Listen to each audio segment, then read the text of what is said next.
പക്ഷെ നമ്മൾ ഇന്ത്യ എന്ന് കേട്ട് കഴിഞ്ഞാൽ നമ്മൾ ഒരു വലിയ പണ്ടെങ്ങോ ഉള്ള ഒരു ഭൂഖണ്ഡത്തിന്റെ ഇതേ മാപ്പ് ഇപ്പൊ കാണുന്ന ആ മാപ്പിന്റെ സ്വഭാവത്തിലുള്ള ഒരു സംഗതി, ഒരു പ്രാചീന ഭൂഖണ്ഡത്തെ സങ്കല്പിക്കും. ഇതിനെയാണ് ഈ പറയുന്ന തരം, ഇത് ഒരു നിർമ്മിതിയാണ് യഥാർത്ഥത്തിൽ. ഇത് നമ്മളുടെ മനസ്സിൽ ഒരു കോമൺ സെൻസ് ഉണ്ടാക്കുകയാണ്. ഈ കോമൺ സെൻസ് ആണ്, അല്ലെങ്കിൽ അതിന്റെ പുറത്താണ് ഹിന്ദുത്വ ഫാസിസം വർക്ക് ചെയ്യണമെന്ന് മനസ്സിലാക്കണം. എന്ന് പറഞ്ഞാൽ ദേശീയത, മതാത്മകമായിട്ടുള്ള ഒരു ദേശീയതയെ നമ്മളൊക്കെ ആഴത്തിൽ പേറുന്നുണ്ട്. അത് ഇറ്റലിയിലെ മുസോളിനിയുടെ സേനയിൽ ഫാസിസ്റ്റുകൾ ഉപയോഗിച്ചിരുന്ന തോക്ക് തന്നെയാണ്. അവർ എത്യോപ്യയിൽ, അന്നത്തെ അബിസീനിയയിൽ, അവിടെ ഒരു ഇറ്റാലിയൻ സൈനികൻ ഉപയോഗിച്ച തോക്കാണ്. ആ സമയത്ത് ഗ്വാളിയർ നിവാസിയായ ഒരാൾ അന്ന് ഇറ്റലിക്കാരോട് പൊരുതാൻ, അപ്പോൾ ബ്രിട്ടൻ അന്ന് സഖ്യകക്ഷികളുടെ രണ്ടാം ലോക യുദ്ധമാണ്. ബ്രിട്ടൻ, നമ്മളെ ഭരിച്ചുകൊണ്ടിരിക്കുന്ന ബ്രിട്ടൻ സഖ്യകക്ഷികളിൽ ഈ ഫാസിസ്റ്റ് വിരുദ്ധ പോരാട്ടത്തിൽ ഏർപ്പെട്ടിരിക്കുകയാണ്. അപ്പോൾ അവിടെ പോരാട്ടം നടത്തുമ്പോൾ ഇന്ത്യക്കാരും ഈ ബ്രിട്ടന് വേണ്ടി പൊരുതുന്നുണ്ട്. അങ്ങനെയാണ് ഇന്ത്യക്കാരനായിട്ടുള്ളൊരു മേജറിന് ആ യുദ്ധം ജയിച്ചപ്പോൾ ഈ ശത്രുവിൽ നിന്ന് പിടിച്ചെടുത്ത തോക്ക് സമ്മാനമായിട്ട് കൊടുക്കുകയാണ്, ഒരു സുവനീറായിട്ട് ഈ യുദ്ധത്തിൻ്റെ ഓർമ്മയ്ക്ക് കൊടുത്തതാണ് ഇയാൾ ഗ്വാളിയറിൽ കൊണ്ടുവരുന്നത്. അവിടെ നിന്നാണ് ഈ ജഗദീഷ് പ്രസാദ് ഗോയൽ എന്ന് പറയുന്ന ആയുധ കച്ചവടക്കാരൻ അത് വാങ്ങി ഡോക്ടർ പർച്ചൂരെ എന്ന് പറയുന്ന ഹിന്ദു മഹാസഭയുടെ രണ്ടാം സവർക്കർ എന്ന് വിളിക്കുന്ന ഈ ഡോക്ടർ പർച്ചൂരെ വഴി ഗോഡ്സയിൽ എത്തിക്കുന്നത്. ഈ തോക്ക് ഉപയോഗിച്ചിട്ടാണ് ഗാന്ധിയെ കൊല്ലുന്നത്. നിങ്ങൾ ഇതിനൊക്കെ ശേഷം ഇപ്പം പ്രധാനമായിട്ട് ഈ കഴിഞ്ഞ 15 കൊല്ലത്തിനുള്ളിൽ നടന്ന കൊലപാതകങ്ങളുണ്ട്. ഗോവിന്ദ് പൻസാരയുടെ, നരേന്ദ്ര ഡബോൽക്കറുടെ, ഗൗരി ലങ്കേഷിൻ്റെ, കൽബുർഗിയുടെ, ഇങ്ങനെ നിരവധി കൊലപാതകങ്ങൾ നടന്നു. ഇതിനുള്ളിൽ ഉപയോഗിച്ച തോക്കും ബെരറ്റ തോക്ക് തന്നെയാണ്. 4mm ബെരറ്റയാണ് എന്ന് പറഞ്ഞാൽ കുറച്ചുകൂടി സൂക്ഷ്മം ആയെന്ന് മാത്രം, അത് കുറച്ചുകൂടി ഷാർപ്പായിട്ട് തുളഞ്ഞു കയറുന്ന തോക്കായി മാറിയെന്ന് മാത്രം. അപ്പോൾ ഈ ആയുധത്തിൻ്റെ ഒരു രൂപകങ്ങനെ തുടരുന്നുണ്ട്. എന്ന് പറഞ്ഞാൽ ഈ കഴിഞ്ഞ ഒരു 10 വർഷത്തെ ഭരണം കൊണ്ട് ഒരു സാധാരണ മനുഷ്യൻ്റെ ഒരു ഭീതിയുടെ അളവ് വർദ്ധിച്ചിട്ടുണ്ട്. ഈ ജനാധിപത്യ വ്യവസ്ഥിതിയിൽ ഏറ്റവും കൂടുതൽ വേണ്ടത് നിർഭയമായിട്ട് ഇടപെടാനുള്ള ഒരു സ്വാതന്ത്ര്യമാണ്. ആ നിർഭയത്വം നിലനിർത്തുന്നതിന് വേണ്ടിയിട്ടാണ് ഈ രഹസ്യ വോട്ടെടുപ്പ് എന്ന് പറയുന്നത്. നമ്മളാരും ആരും ഇങ്ങനെ നിരീക്ഷിക്കുന്നില്ല, നിങ്ങൾ സ്വതന്ത്രമാണ്. ആ സ്വതന്ത്ര അന്തരീക്ഷം ഒരുക്കുന്നതിനാണ് ഈ പറയുന്ന ഒരു രഹസ്യ വോട്ടെടുപ്പൊക്കെ. അപ്പോൾ ആ ഭയം, നിർഭയത്വം എന്ന് പറയുന്ന ആശയം ഡെമോക്രസിയിൽ വളരെ പ്രധാനപ്പെട്ടതാണ്. ഈ നിർഭയത്വം തരാൻ വേണ്ടിയിട്ടാണ് ഈ 19A എന്ന് പറയുന്ന വകുപ്പൊക്കെ. പ്രസാദ് സാറൊക്കെ വക്കീൽമാർ ഇവിടെ ഇരിക്കുമ്പോൾ പറയുന്നതിൽ ശ്രമിക്കണം. 19A എന്ന് പറയുന്നത് ഞാൻ മനസ്സിലാക്കിയാൽ ചിലപ്പോൾ തെറ്റുണ്ടാവുകയെ. 19A എന്ന് പറയുന്ന വകുപ്പ് അതിൽ ഉൾച്ചേർത്തിട്ടുള്ളതാണ്. ഇത് സാഹിത്യകാരനോ സാഹിത്യകാരിക്കോ ഒന്നും പ്രത്യേകമായിട്ട് ചേർത്ത് വെച്ചിട്ടുള്ള വകുപ്പല്ല. ഞാൻ പറയുന്നതിൻ്റെ കാരണം ഈ ആവിഷ്കാര സ്വാതന്ത്ര്യം എന്ന് പറയുമ്പോൾ പലപ്പോഴും ഇന്ത്യയിൽ മീഡിയ അവതരിപ്പിക്കുന്നതും അല്ലെങ്കിൽ മറ്റേതെങ്കിലും രീതിയിൽ ചർച്ചയിലൊക്കെ വിചാരിക്കുക ഇത് എഴുത്തുകാർക്കും കലാകാരന്മാർക്കും ഒക്കെ സംവരണം ചെയ്തിട്ടുള്ള എന്തോ കാര്യമാണ്, അതിനെ അവരെ അനുവദിക്കണം എന്ന് പറയുന്ന രീതിയിലാണ് വാദങ്ങൾ. അതല്ല, ആവിഷ്കാരം എന്ന് പറയുന്നത് ഈ 19A എന്ന് പറയുന്ന വകുപ്പ് നമുക്ക് എല്ലാവർക്കും, ഇന്ത്യയിലെ എല്ലാ പൗരന്മാർക്കും പൗരകൾക്കും പ്രദാനം ചെയ്തിട്ടുള്ള വകുപ്പാണ്. നിങ്ങൾക്ക് നിങ്ങളുടെ അഭിപ്രായം ധൈര്യമായിട്ട് പറയാം. അത് സ്റ്റേറ്റിൻ്റെ ഒഫീഷ്യലായിട്ടുള്ള അഭിപ്രായത്തിനെതിരായിരിക്കും, സ്റ്റേറ്റ് പറയുന്ന ഭരണകൂടം പറയുന്നതിന് എതിരായിരിക്കും. പക്ഷെ അത് നിസ്സംശയം നിർഭയം നിങ്ങൾക്ക് പ്രകടിപ്പിക്കാം. അതാണ് ഇന്ത്യയിലെ പൗരന്മാർക്കും പൗരകൾക്കും നൽകുന്ന ഒരു വലിയ വാഗ്ദാനം, വലിയ ഉറപ്പെന്ന് പറയുന്നത്. ഈ ഉറപ്പാണ് ഫാസിസത്തിൽ ജനജീവിതത്തെ സംബന്ധിച്ചിടത്തോളം, അല്ലെങ്കിൽ നമ്മുടെയൊക്കെ സാംസ്കാരിക ജീവിതത്തെ സംബന്ധിച്ചിടത്തോളം അതാണ് എടുത്തു മാറ്റപ്പെടുന്നത്. അങ്ങനെ അടിത്തട്ടിലൊരു ഭയം ഇന്ത്യ മുഴുവൻ പടർന്നിട്ടുണ്ട്, ഇല്ലയെന്ന് നമുക്ക് പറഞ്ഞുകൂടാ. ഈ ഭയം ഏറ്റവും കൂടുതൽ രൂഢമൂലമായിട്ടുള്ളത് ഈ പറയുന്ന ഈ ന്യൂനപക്ഷങ്ങൾക്കിടയിലാണ്. ആ ഭയത്തിനെ എങ്ങനെ അഡ്രസ്സ് ചെയ്യണം എന്നുള്ളതിനാണ് നമ്മൾ ഈ പറഞ്ഞ പോലെ ചരിത്രത്തിലേക്ക് പോകുന്നത്. നമ്മൾ ഈ ചരിത്രത്തിൻ്റെ ചില നമ്മളൊക്കെ പ്രോഗ്രസീവ് പൊളിറ്റിക്സിൻ്റെ പല വിധാനങ്ങളിൽ വർത്തിക്കുന്ന ആളുകളാണെന്ന് വിചാരിക്കും. പക്ഷേ സാംസ്കാരികമായിട്ട് ഇപ്പം ഇന്ത്യ എന്ന് പറഞ്ഞു കഴിഞ്ഞാൽ നിങ്ങളോട് പറയുകയാണ് അതൊരു പൗരാണിക രാഷ്ട്രമാണെന്ന് പറഞ്ഞാൽ ഒരാളും അതിനെ ലംഘിക്കില്ല, ആരും ആ ഒരു പ്രസ്താവനയെ നിഷേധിക്കില്ല. പക്ഷേ യഥാർത്ഥത്തിൽ എന്താണ് ഇന്ത്യ എന്ന് പറഞ്ഞാൽ? ഇന്ത്യ എന്ന് പറഞ്ഞാൽ 47-ൽ പോലും കൂട്ടിച്ചേർത്തിട്ടില്ല. ഞാൻ കഴിഞ്ഞ ദിവസം മുകുന്ദനെ കണ്ടപ്പോൾ പറഞ്ഞു, മൂന്നേട്ടം ഞങ്ങൾക്കൊക്കെ സ്വാതന്ത്ര്യം കിട്ടിയപ്പോഴും മൂന്നേട്ടം ഫ്രഞ്ച് പൗരനായിരുന്നു. കാരണം പുള്ളിക്ക് സ്വാതന്ത്ര്യം കിട്ടിയ 50-ന് ശേഷം മാഹി ചേരുന്നത്, ഈ മാപ്പിൽ ചേരുന്നത് 1950-കൾക്ക് ശേഷം. ഗോവ ചേരുന്ന 64 മറ്റോ ആണ്. എന്ന് പറഞ്ഞാൽ നമ്മൾ കാണുന്ന ഇന്ത്യ യഥാർത്ഥത്തിൽ രൂപം ഇപ്പോഴത്തെ ഒരു രൂപം പ്രാപിക്കുന്ന 1964 പക്ഷെ നമ്മൾ ഇന്ത്യ എന്ന് കേട്ട് കഴിഞ്ഞാൽ നമ്മൾ ഒരു വലിയ പണ്ടെങ്ങോ ഉള്ള ഒരു ഭൂഖണ്ഡത്തിൻ്റെ ഇതേ മാപ്പ് ഇപ്പോൾ കാണുന്ന ആ മാപ്പിൻ്റെ സ്വഭാവത്തിലുള്ള ഒരു സംഗതി, ഒരു പ്രാചീന ഭൂഖണ്ഡത്തെ സങ്കല്പിക്കും. ഇതിനെയാണ് ഈ പറയുന്ന ഇത് ഒരു നിർമ്മിതിയാണ് യഥാർത്ഥത്തിൽ. ഇത് നമ്മളുടെ മനസ്സിൽ ഒരു കോമൺ സെൻസ് ഉണ്ടാക്കുകയാണ്. ഈ കോമൺ സെൻസ് ആണ്, അല്ലെങ്കിൽ അതിൻ്റെ പുറത്താണ് ഹിന്ദുത്വ ഫാസിസം വർക്ക് ചെയ്യണമെന്ന് മനസ്സിലാക്കണം. എന്ന് പറഞ്ഞാൽ ദേശീയത, മതാത്മകമായിട്ടുള്ളൊരു ദേശീയതയെ നമ്മളൊക്കെ ആഴത്തിൽ പേറുന്നുണ്ട്. പ്രത്യേകിച്ച് ഒരു മിഡിൽ ക്ലാസ് ഹിന്ദു സമൂഹത്തിൻ്റെ ഉള്ളിൽ ആ ധാരണ പ്രബലാണ്. അതുമ്മലാണ് ഈ കെട്ടിപ്പൊക്കുന്നത്. അപ്പോൾ ഹിന്ദു പത്പത് ഷാഹി എന്ന് പറയുന്ന ഇപ്പം കേരളത്തിൽ പ്രചരിച്ചിട്ടില്ല, അടുത്ത് തന്നെ പ്രചരിക്കാൻ പോണ ഒരു പദമാണ്. എന്ന് പറഞ്ഞാൽ ഓരോ സ്റ്റെപ്പായിട്ട് വരുമ്പോൾ ഈ ഹിന്ദു പത്പത് ഷാഹി എന്ന് പറയുന്നതാണ് സവർക്കറും കൂട്ടരും നിരന്തരമായിട്ട് പറഞ്ഞിരുന്നത്. എന്ന് പറഞ്ഞാൽ ഹിന്ദുത്വ രാജ്യം എന്ന് പറയുന്നത് നമ്മൾ നേടാൻ പോകുന്ന ഒന്നല്ല, മറിച്ച് ഇത് മുമ്പ് ഉണ്ടായിരുന്നതാണ്, ഇടക്കാലത്ത് പോയതാണ്, അത് തിരിച്ചു പിടിക്കുകയാണ് നമ്മൾ ചെയ്യുന്നതെന്നാണ്.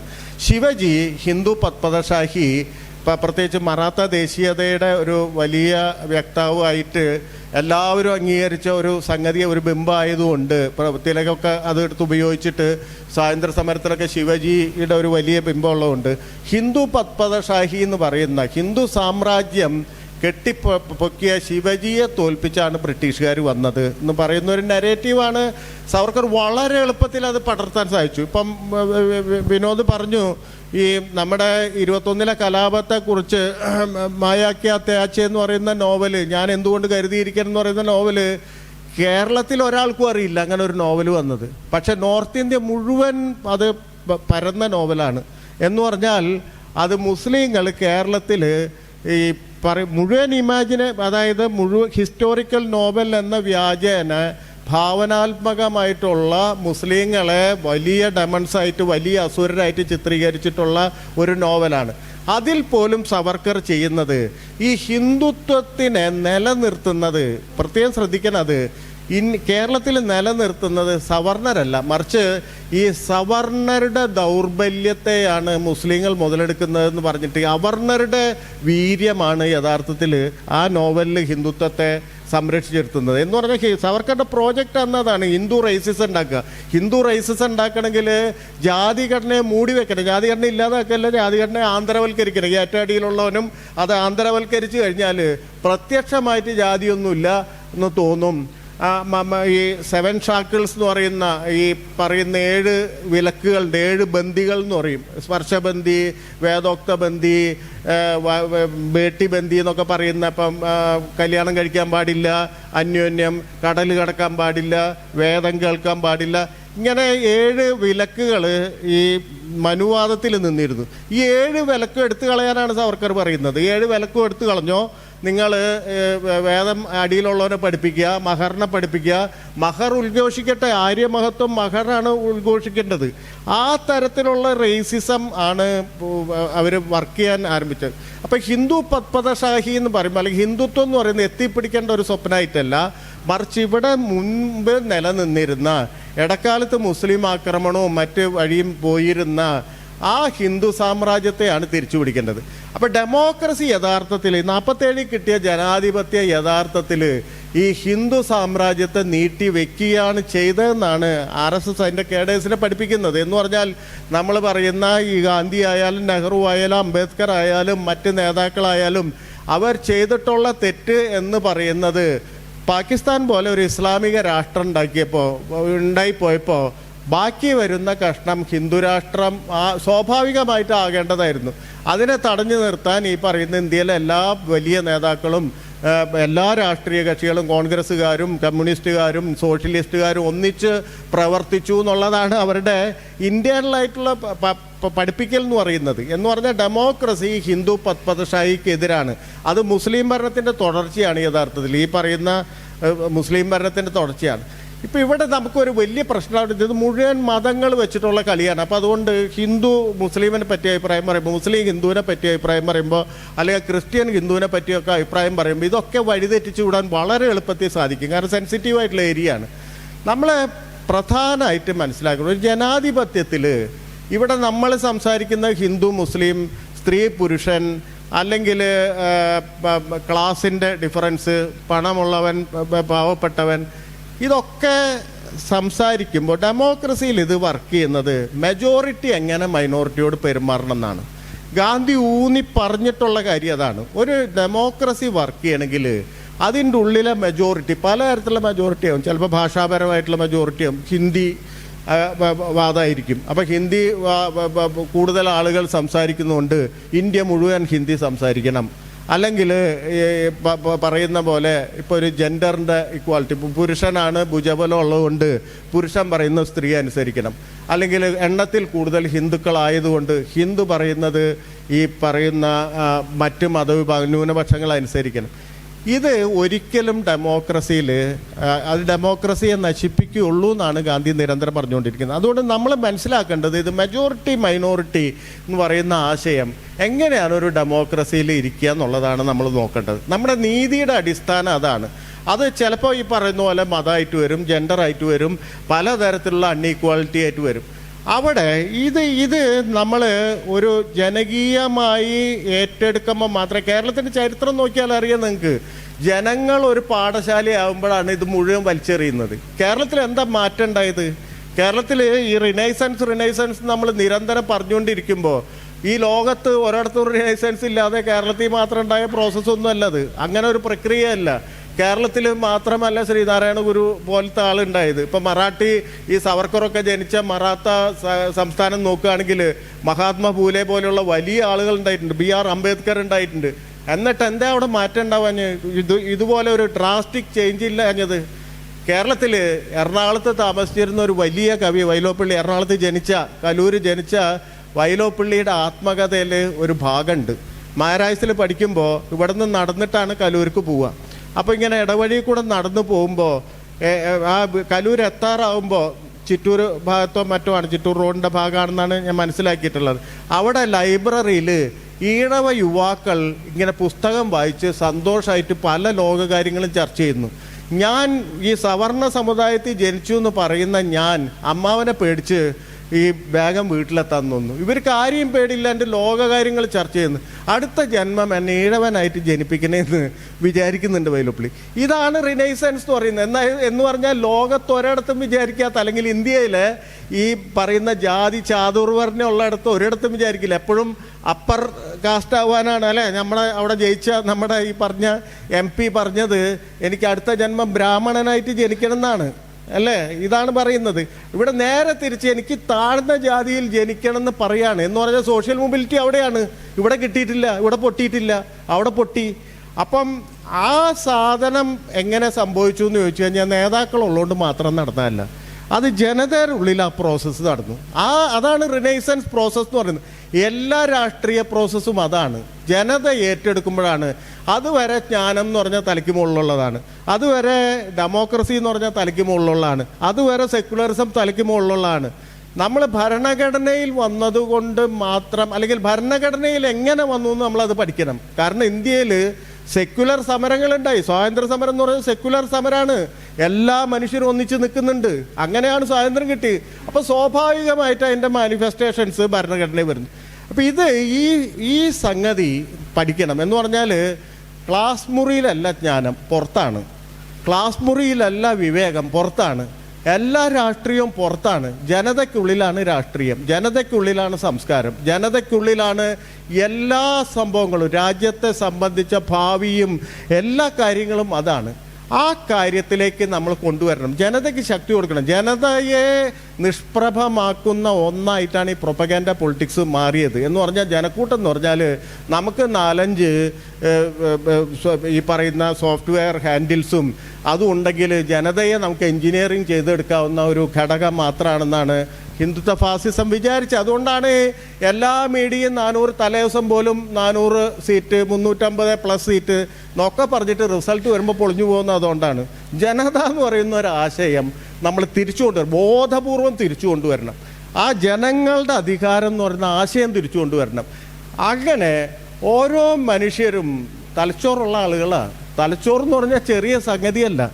അത് പ്രവർത്തിപ്പിക്കുക എന്ന് പറയുന്നത് വളരെ പ്രധാനപ്പെട്ട കാര്യമാണ്. അതിൻ്റെ ഇമാജിനേഷൻ ഉണ്ടാക്കണം, അതിൻ്റെ ഒരു അനാലിസിസ് പവർ ഉണ്ടാക്കണം, അതിൻ്റേതായിട്ടുള്ള എല്ലാ തരത്തിലും അങ്ങനെ ഒരു സാംസ്കാരിക അന്തരീക്ഷം ഉണ്ടാക്കുക എന്നുള്ളതാണ് ഏറ്റവും പ്രധാനപ്പെട്ട കാര്യം. കാരണം മനസ്സിൽ നിന്നാണ് ഇതിനെ തുടച്ച് നീക്കേണ്ടത്. ഒരു രാഷ്ട്രീയ പാർട്ടി എന്നുള്ള നിലയ്ക്ക് നമുക്ക് കൂടുതൽ വോട്ട് കിട്ടുന്ന ആളെ ജയിച്ചില്ല എന്ന് പറയാൻ പറ്റില്ല.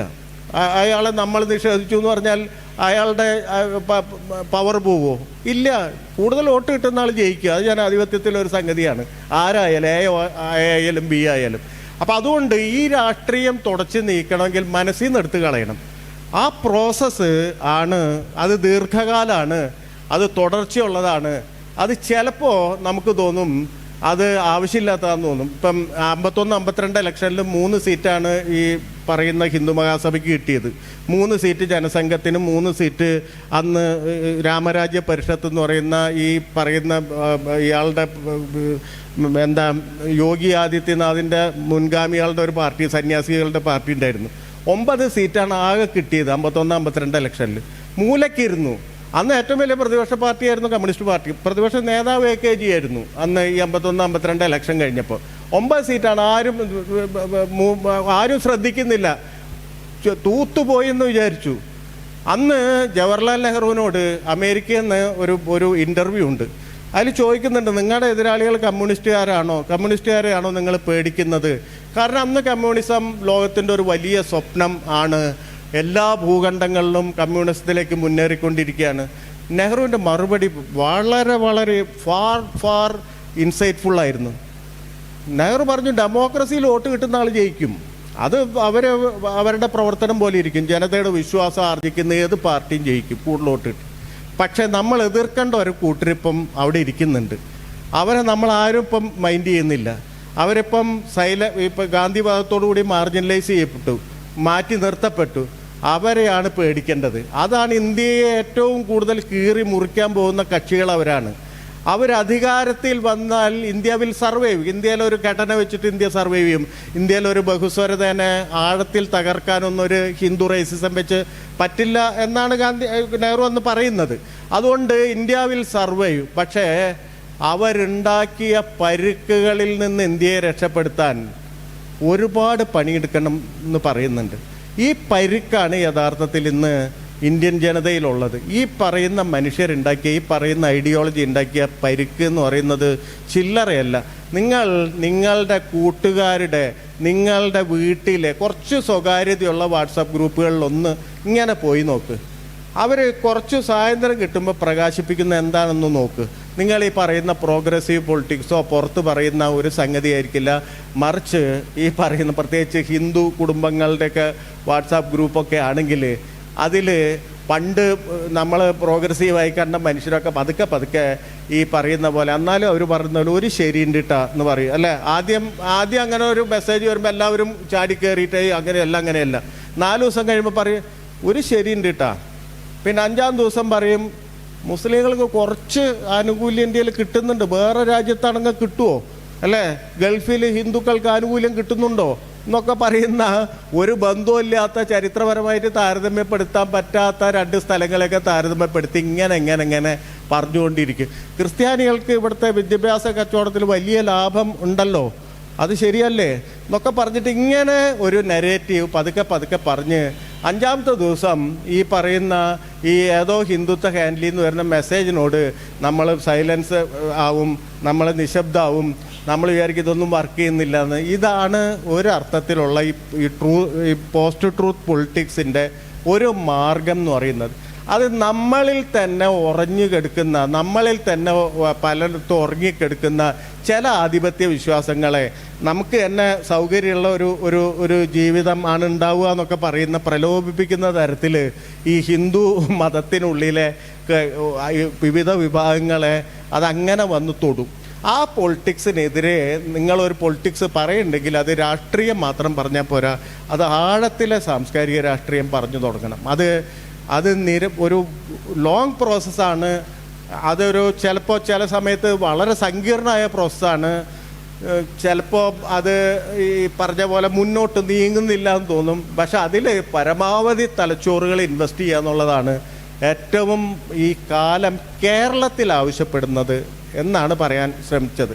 ഒറ്റ കാര്യം കൂടി ഞാൻ പറഞ്ഞ് അവസാനിപ്പിക്കാം. ഒരു സിനിമ വന്നിരുന്നു, ബിഡ് ഫോർ ബംഗാൾ എന്ന് പറഞ്ഞ ഒരു ഡോക്യുമെൻ്ററിയാണ്. ഇവിടെ പറ്റുക കളിപ്പിക്കാൻ പറ്റിയ ഒരു ഡോക്യുമെൻ്ററിയാണ്, ബിഡ് ഫോർ ബംഗാൾ എന്ന് പറഞ്ഞു. ബംഗാളിൽ ഒരു തെരഞ്ഞെടുപ്പിലാണ് പെട്ടെന്ന് കൊടത്തിന്ന് പൊട്ടിമുളച്ച പോലെ BJPക്ക് വലിയ സീറ്റ് കിട്ടുന്നത്. എന്ന് പറഞ്ഞാൽ അതുവരെ കേരളത്തിലെ പോലെ ഇവർ പിക്ചറിലൊന്നുമില്ല. ഒരൊറ്റ തെരഞ്ഞെടുപ്പിലാണ് ഇങ്ങനെ വരുന്നത്. ആ പ്രോസസ്സിന്, ആ ഫിനോമിനെ അപഗ്രഥിക്കുന്ന ഒരു സിനിമയാണത്, ബിഡ് ഫോർ ബംഗാൾ. അങ്ങനെ വന്നിട്ട് ആ സംവിധായിക സ്വന്തം വീട്ടിലെ അനുഭവം പറയുന്നുണ്ട്, എല്ലായിടത്തും തിരയുന്നുണ്ട്. അപ്പോഴാണ് ഈ പറയുന്നത്, ഈ പ്രത്യക്ഷമാവത്തെ രാഷ്ട്രീയത്തിൻ്റെ ഒരു കുഴപ്പമെന്ന് പറഞ്ഞാൽ അത് എണ്ണത്തിന് ആസ്പദമാക്കിയാണ്. അത് ഒരു ഗുണത്തിന്, അത് എത്രമാത്രം ശക്തി എന്ന് പറയുന്നത് തെളിയിക്കില്ല. ഇപ്പോൾ ഒരറപ്പ് തീർന്നു കഴിഞ്ഞാൽ BJPക്ക് വോട്ട് ചെയ്യാനുള്ള അറപ്പ് തീരുകയാണ് ഇപ്പം ചെയ്തുകൊണ്ടിരിക്കുന്നത് കേരള സമൂഹത്തിൽ. ഒരറപ്പുണ്ടായിരുന്നു, ഒരു വെറുപ്പുണ്ടായിരുന്നു, ഇത് പുറത്ത് എന്ന് പറയാനുള്ള ധൈര്യം ഉണ്ടായിരുന്നില്ല. ആ അറപ്പ് തീരുക എന്ന് പറഞ്ഞാൽ അതിൻ്റെ അർത്ഥം ബിഡ് ഫോർ കേരള ഒരുങ്ങി എന്നാണ്. അത് ചെറുതായിട്ട് കാണരുത്. അതിനെ എങ്ങനെയൊക്കെ ഏതൊക്കെ തരത്തിൽ ചേർക്കണം എന്നുള്ളത് വലിയ തരത്തിൽ ആലോചിക്കണം. ഒരേ ഒരു മാർഗ്ഗമാണ് മുന്നിലുള്ളത്. ഫാസിസത്തിനെതിരെ ഐക്യമുന്നണി എന്ന് പറയുന്ന ഒരാശയമാണ്. ഐക്യമുന്നണി എന്ന് പറയുന്ന ആശയം എന്ന് പറഞ്ഞാൽ രാഷ്ട്രീയമായിട്ടുള്ള കൂട്ടായ്മ മാത്രമല്ല, ജനതയുടേതായിട്ടുള്ള ഒരു ഐക്യമുന്നണി, വിവിധ ആശയങ്ങളുടേതായിട്ടുള്ള ഐക്യമുന്നണി, ഡെമോക്രാറ്റിക് ആയിട്ടുള്ള ആശയങ്ങളിൽ, പലതരം ആശയങ്ങളിൽ വിശ്വസിക്കുന്നവർക്ക് ഒരു സാംസ്കാരിക മീറ്റിങ്ങിലെങ്കിലും ഒന്നിച്ചിരിക്കാൻ കഴിയണം. അത് എത്ര അഭിപ്രായ വ്യത്യാസം ഉണ്ടെങ്കിലും സാംസ്കാരികമായിട്ട് ഒന്നിച്ചിരിക്കാൻ കഴിയണം. അതിനുള്ള ഒരു ആശയം ഒരുങ്ങണം. അംബേദ്കറിസ്റ്റ് ആവാം, സോഷ്യലിസ്റ്റ് ആവാം, ഗാന്ധിയനാവാം, മാർക്സിസ്റ്റ് ആവാം. ഇതൊക്കെ തമ്മിൽ വലിയ തരത്തിലുള്ള വ്യത്യാസങ്ങളുണ്ട്. പക്ഷേ ഈ ഒരു അടിസ്ഥാനപരമായി ഡെമോക്രസിയിൽ വിശ്വസിക്കുന്ന എല്ലാ ഐഡിയോളജികളെയും ഒന്നിച്ചിരിക്കാവുന്ന ഒരു അന്തരീക്ഷം, പരസ്പര ആശയവ്യത്യാസം പങ്കുവെക്കാവുന്ന ഒരു ജനാധിപത്യ അന്തരീക്ഷം സംസ്കാര രാഷ്ട്രീയത്തിലെങ്കിലും ഉണ്ടാവണം. നന്ദി.